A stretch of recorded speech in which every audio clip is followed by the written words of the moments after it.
تمرین شماره 14 رنگ ناامید از ساخته‌های استاد علی وزیری. 6 هشتم هست و اینکه سرکلیدمون فا سوری و سی کرون هست. با سرعت پایین اجرا میکنیم و اینکه تو منظر تو ذهنتون تو دستتون جا افتاد ذره ذره سرعت رو ببریم بالاتر.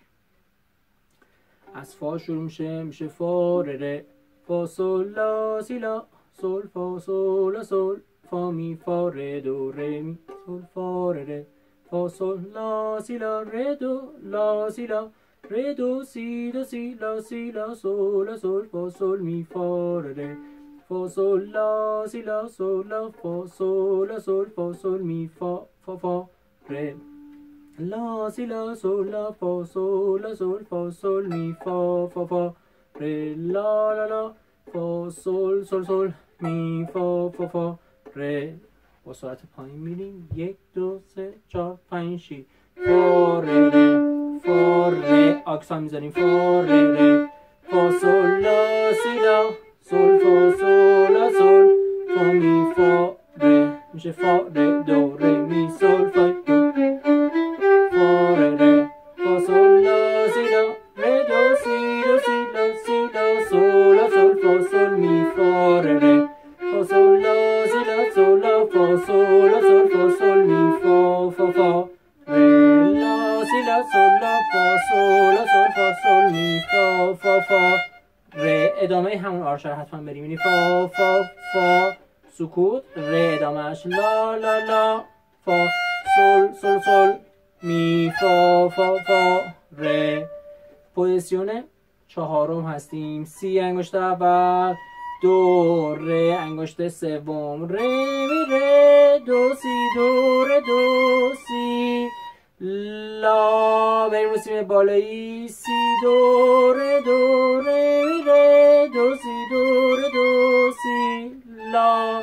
سی دو ره دو سی. پس شد ره می ره انگشت سوم، می انگشت چهارم، ره می ره دو دومی دو سی کرونه یک کمی عقب‌تر، دو سوری یکم فاصلش بیشتر، دو ره دو سی لا. انگشت چهارم می رو سیم بالایی، دوباره سی انگشت اول، سی دو ره می ره دو سی، دو انگشت دوم، دو ره دو سی لا بالا، سی دو ره دو سی. پوزیشن تموم.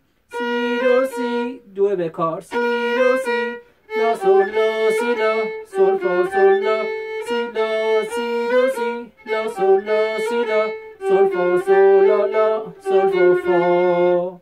1 2 3 4 5 6 1 2 3 4 5 6 سول لا سول فا ره دو ره می فا سول فا می سول لا. همون آرشر بریم. سول لا سول فا سول. بغل تریل بی گذاشته، تریلش به مول میخوره. سول فا سول لا سول فا لا سول لا فا سول می فا ره فا لا سول لا فا سول می فا ره دو سی لا ره دو سی لا.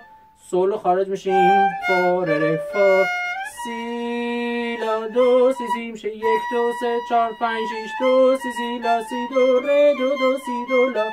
تکرار دوتا میزان دو سی لا سی دو ره دو سی دو لا ره می ره دو ره سی. بیایم جلو. می توی تو هم پوزیشن چهارم بزنیم. می ره دو ره سی ره دو لا سی. سولو کلا خارجی.